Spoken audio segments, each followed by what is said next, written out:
just don't touch buttons. I'm in charge of all buttons and all. Whoopsie daisies.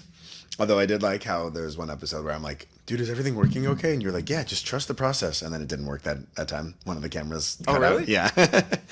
There have been other times where you're like, is it working? Is it working? Like mid-story, and everything was fucking working totally fine. I just get nervous. Well, because real podcasts have like a guy in a booth. Yeah. And they're the ones flipping the camera, like making sure that everything sounds okay. And then the talent, it's you and me, we're the talent. We're talented. We're talented. We are the talent. All we have to do is worry about vibing, man. I like how you said real podcasts, like we're not one. We have these arms now. Yeah, we do have these boom arms. Isn't that the sign of a real podcast? There are lights. Yeah. Look at all these lights. Yeah, we're sponsored by Bang Energy now. Mm-hmm. Right? Yeah. Just keep saying it. They've been sending me money. Well, you know what? I haven't done this in a while, but I enjoyed it so much, and a lot of our fans did as well. So, you get to pick, though, this time instead of me telling you. Okay. Do you want to read? These are unfinished lyrics of Mitch Davis's here. Oh, fuck. From high school. So, way before this, the events that we're talking about. Do you want to read Mr. Popular, Breakfast in a Can, or Shotgun Wedding? Oh, Jesus. This is kind of Russian roulette because I don't know what the contents of any of these songs are. I can kind of guess. Should I introduce the show first? Yeah, go ahead. Hey, this is the Remember the Times podcast. I'm probably about to read some things from my past that'll get me canceled. We're back. Yeah. Whatever. I'll take Breakfast in a Can. Hit me. Good choice. You know, I actually did work on this one. I did. I didn't finish it, but I tried. Oh, we'll put it out someday. I love it's written in... is that pink? No, I think it was like a red-colored pencil is what it looks like. Yikes. There you go, buddy. My handwriting hasn't gotten any better. And yet is still better than ex-guitarist James Grant's handwriting. So. Everybody just types everything out. All right. Breakfast in a Can. Written by Mitch Davis. A young Mitch Davis. Who, my modern sensibilities do not reflect anything that's on the contents of this. I have no idea what's going to happen. When I wake up and the sun's too bright, all noises seem too loud, and I don't feel all right. Don't know what day it is. Don't even know the year. Hair of the dog that bit me is the only cure. Chorus. And we do this X2. Breakfast in a can. Breakfast in a can. Sun is still shining, and I am sick of it. Had 10 too many beers, and now I feel like shit. Got puke on the toilet seat, vomit on the floor. There still are a few more beers, so I think I'll have one more. Breakfast in a can. Breakfast in a can. Is there an X2 on that last one? Or? Oh, so what I'm not sure is that the chorus, I'm supposed to say that X2. This one says chorus X2, so does that mean I say it 4 times? You'd have to ask 14-year-old Mitch. I guess we'll never know. Honest, as far as things that I wrote when I was 14, I understand why you started actually writing music to that one. That's like a passable Black Flag song. Oh, 100%. Yeah. Here, you go ahead and keep that. I feel like I could have been that, or maybe a Guttermouth, depending on if James was writing doing the melodies or not. Yeah. Well, what's funny is like, I don't think I was really drinking at the time. If I was 14, I had drank a little bit, but maybe I was just kind of like, ooh, it's punk rock to drink all the time. Okay, I mean, all right, so not 14, but we were in high school, so what, 15, 16? I definitely had drank until I'd thrown up at that point. Absolutely. But I don't think I was having breakfast in a can. breakfast in a can. Maybe you just really wanted to. I want to be cool, man. Yeah, I wanted people to think that I was cool at least. Yeah. Like, man, that guy drinks in the morning? That's fucking sick. Well, that was a blast back to 2002. Last episode, we began 2007. So we are nearly 10 years into memories of shows on the podcast here.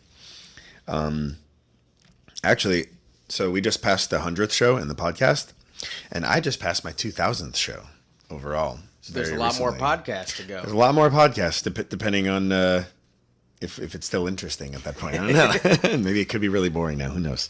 Now it's just like, I got up and played a show, went back home. Could be. Help put the kids to bed. It's actually not. It's still kind of fucked, but yeah. I feel like it always will be. Yeah, something always goes wrong. Like last night, we had a gig last night, and a lot of. It was really fun, but anyways, okay. So, first show, January 28th, 2007. We played at the Knitting Factory. So it's not there anymore. The one in Hollywood. Yeah. For anybody who had never been there to the Hollywood Knitting Factory, there were 3 stages. There was the main stage. I don't actually remember what the second stage was called, but the little stage was called the alternate.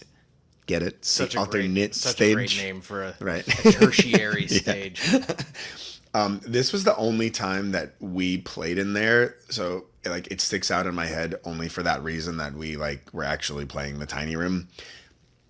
I don't remember anything else about it. It was really packed, but that's not really saying much because it was a very small room.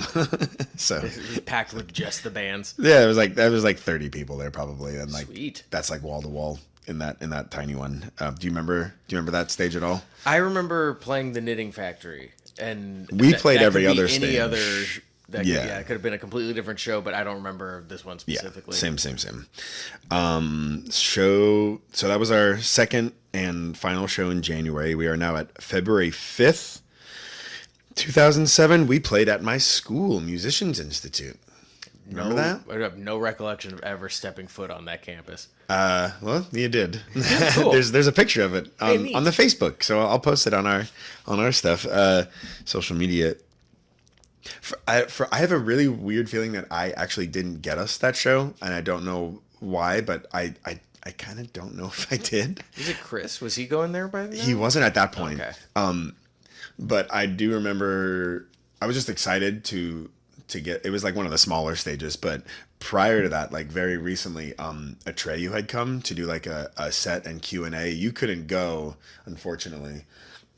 But Chris, Josh, and Sean came up with me, and we watched them, and they like answered a bunch of questions about what it's like to be in a touring band and stuff. And that's cool. So that was really cool. I remember the main thing I remember him saying was that you can't like obviously it has to be fun, and that's like the thing, but you have to think about yourself as like a product that someone is selling. That once you're at that point, and you can't. It's not just all fun and games, because at this point we still didn't even know that you could get paid really for such a thing. So, yeah. But I don't really remember anything about playing the show. Just nervous in case any of the better guitar players at the school were hanging you're playing around. in front of all the people that you know from school. Yeah, basically. So that was February 5th. February 16th, we're at the Manhattan Beach Teen Center again. No idea which one this was. Huh. It could have been any of them. Yeah, but we did it. Yeah. Are you sure? I wrote it down. I literally, like, when we're done with the show, when I go home, I write it down. So, like, unless I'm, like, sleep typing. Reasonable. Yeah. And then, geez, we had 4 shows this month. Back-to-back weeks at Saddle Ranch up at Universal. This was during our, like, kind of residency period. Yeah. They were Wednesdays, you said, right? Yeah, they're like Whiskey Wednesdays or Wild Wednesdays something like that. Something. Again, like we touched on this a lot the last couple episodes. It's very difficult to tell which one of these were which. But evidently, we played there back-to-back weeks, February 21st and 28th of 2007. No memory. So, right off the bat, 4 shows in a row, super not interesting. But, yay. Yeah. We'll put another one on that not interesting bunch. Point 705 or Sapphire in Hermosa, March 16th, 2007. There are pictures of this show, so like I definitely like remember being there. The only thing I remember about this is I aggravated an old wrestling injury. This was like the one and only time. Was this your back or your neck, right? Yeah. So the first, Mitch and I both wrestled in high school, in case you can't fucking tell. Couldn't tell. Yeah. And my first match ever, when I was a sophomore, I moved a disc in my neck and it hit a nerve, and I blacked out, couldn't hold up my head anymore. I won the match. I don't remember winning the match. My dad took me to the hospital. I threw up. It wasn't good. And I decided to keep wrestling for 3 years after that. it got to the point where the doctor, like by my senior year, the doctor's like, you should stop doing this because it's not getting better. So I finished out senior year, but So you didn't stop doing it? I didn't stop. Okay, No, not even a little bit. Yeah, why would you listen to your doctor? I wanted to wrestle. But you know, I've been known to throw my head around on stage, and I've never had any problems. But I remember this show in particular just being like, uh-oh, that didn't feel good. That was it again. Yeah. Do you remember anything about this one? I remember that happening at a show Really? at 7:05. All right, so yeah, it was that one. I until like now I'd forgotten about your weird neck problem. Yeah. Because it would just like every now and then just like, oh, now AJ's neck's fucked for like 6 months or something insane. And then and I remember playing a show and you were like windmilling or something and then you just like stopped. It was literally Like, oh no. So that was that one. I think we were always constantly waiting to see if your head was gonna like fall off. It literally has not happened since. So it's been what 17 years and I've been fine. Maybe that was the one that like snapped it back into place. Yeah, maybe. I didn't go to the doctor for it, so who knows? But I mean, you weren't gonna listen to him anyways. So I did not bother. It's wasting money. And then, okay, so that's March 16th. The next weekend, we're back at our favorite venue name, the Hoagie Bar Michaels. Old Hoagie Bar Michaels. In Newport Beach. I remember going simply because that name is so ridiculous. Yeah. But I don't remember anything happening there, and you don't even remember the venue, really, so... No. Apparently, this is the second time we're playing at this place. I don't remember the first. Yeah. So that's 6 in a row here where literally almost nothing happened. So that's great. That's why this podcast can go fast for a little while. This is such a good podcast. Yeah, right? Right after that, we went up to UCLA and had one of our very first radio interviews. And you can tell. You're going to be able to listen to this on our YouTube channel. I don't know that we should do that. I cut out anything that you wouldn't like. Sure. Nothing's bad. I think we talked about this. The interview itself is probably just bad in general. It is. Yeah. Okay, a lot of our so a buddy of ours who's going to come up more, I talked about him, Mr. Sam Cortina, was going to UCLA.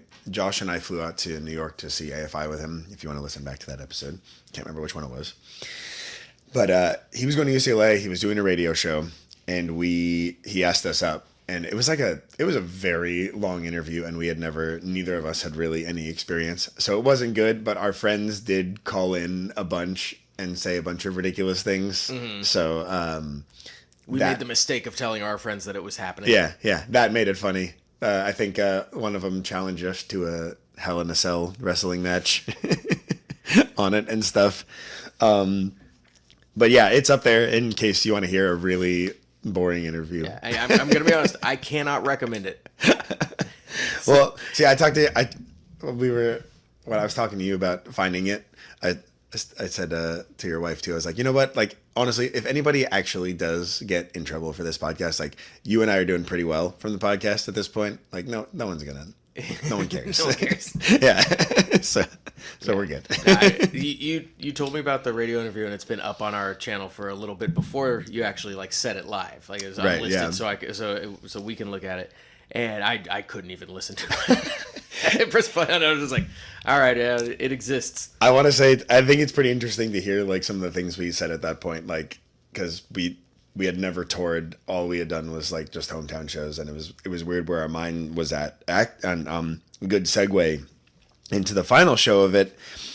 Our big thing that we were like saying that we were about to do was this last show. You had gotten us this show. I don't know how, but it was another one of those like, if you do really well and sell tickets and people love you, you can play at this big festival type thing. Right. Do you? So it was at Corey's in Long I Beach, remember this. And if we won or sold enough, whatever the hell it was, we would play at a festival on the Queen Mary.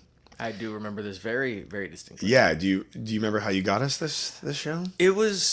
It might have been through MySpace or something. Really? Yeah, I remember meeting the guy at like a Starbucks or something, and like sitting down and talking to him about it. I remember this guy like just too well. It was one of those guys who was kind of like amplifying the actual festival so much that it was like, wow, this sounds too good to be true. Well, so what he told you was that if we did it, we would get this festival and we would be opening for Killswitch Engage and My Chemical Romance. And on the radio interview, that was like the thing we were hyping up because we had to sell tickets to. Yes.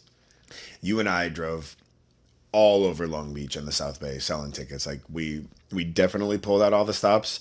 Do you have any like big memories of this show? I remember the venue. I remember it being pretty packed. And Yeah. I think one of my like favorite pictures from back in the day of like screaming into the microphone and you could see like I could name every person that's around me also screaming and like I got it into the crowd. I remember that happened at Corey's.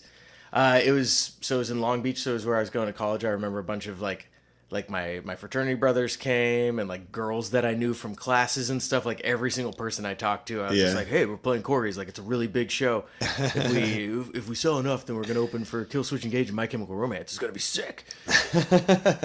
So yeah, pulled out every stop, called in every favor that we had, and like everybody that I knew in Long Beach came for the most part. Yeah, I totally remember all of that. I remember the picture you're talking about.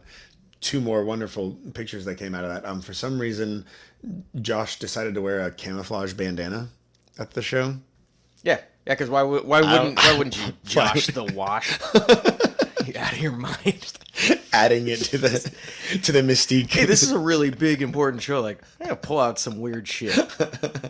Doesn't make any sense. Never seen anybody do it. And then James, our old guitar player, was not at the show, but he was like, he must have been looking through the pictures and he found one where I was in the background windmilling and I have like just the ugliest face because I'm like mid windmill and he found it and cropped just me. And it was like his Facebook profile picture for like 6 months of just like me looking horrific. Thanks, James. It was like one of those pictures that you have a tiny mouth. It's one of those pictures that get taken when you're on a roller coaster. Yeah.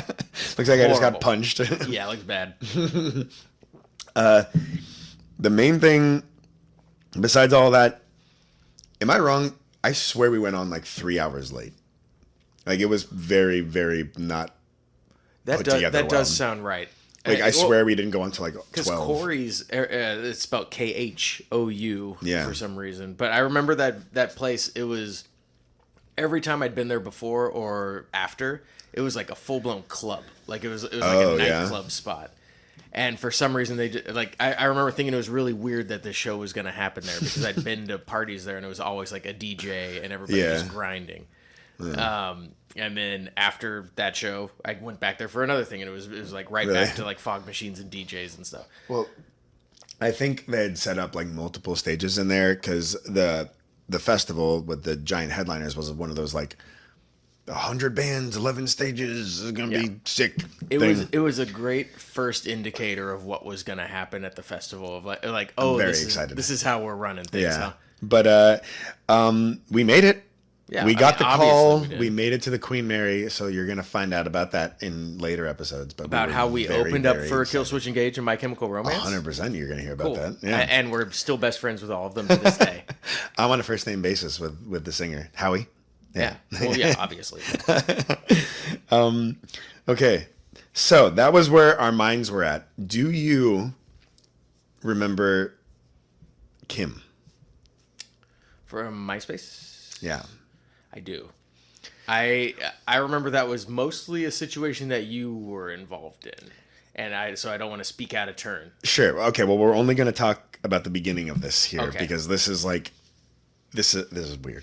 Anyways, okay, so we talked about MySpace, which is where this person found us, but there was also, or no, you know what? It was MySpace. There was Pure Volume, which is another one we talked about, and then this management company called World Audience. They managed Avenged Sevenfold. They had their own platform trying to be like that as well, but it was like only music, and I had made us a page on there. For some reason, I think she found. I think it was a she. I don't know. But yeah, it was on the internet. I think she found us on the World Audience one, but I do remember speaking to her through MySpace. But she was like an instant fan and absolutely loved us and wanted to like try and help us out. She said she had some sort of ties to the music industry. I don't remember what exactly. I think what were you, 19 here or 20? 20. What year is this? 27 27. or 2007? Yeah. Then Okay, so then you we and were I, like 19, 20. you and I just turned 20. Yeah.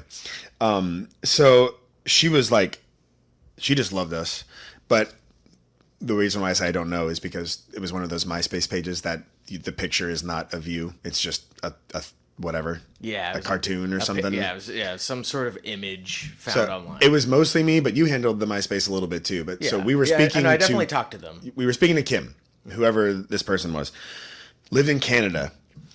And after we did the radio interview, I know because I don't think we talked about it on here, but she offered to. She was like already bringing trying to get us signed, trying to get us on tours, more interviews, whatever. She Love bombing us, you could even say. She offered to book us a summer tour in Canada. Do you remember that at all? Yeah. And she had already around this point she had already booked 2 gigs. And we were supposed to be gone in Canada for like 18 days. Like we were like so excited. We were already going. telling our friends like, yeah, we're going on tour. We're so fucking sick. International. And one of them, she said she had booked at a strip club up in Canada. Okay. I remember that. Do you remember that at all? No, I don't remember that. Yeah, so we were going to play at a strip club. And up in Canada. So to this point in time, we were about to open for Killswitch Engage and My Chemical Romance, and then we were going to go on our very first tour in Canada. Yeah, our first out of country. So, oh my God, like things are really looking up for us. Yeah, so you're going to want to hear the end of both of these stories. So stay tuned for next episode, but that's where 36 ends. Oh God. I didn't realize we were going to get to Kim already. Yeah, it's 2007. It's on my notes. Yeah. I could have just looked, but I thought maybe it was a different Kim. But, nope. But as soon as you brought it up and I saw the twinkle in your eyes, I was like, oh no.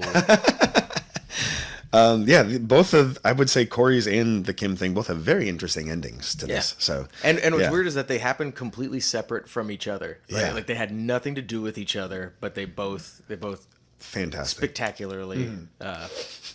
Whatever. I'm not gonna spoil nothing. Yeah. You guys will find out in 2 weeks. Oh, we find out in 2 weeks. Episode 36, everybody. Oh, we did it. All right. Thanks, you guys. Bye, everyone. Bye.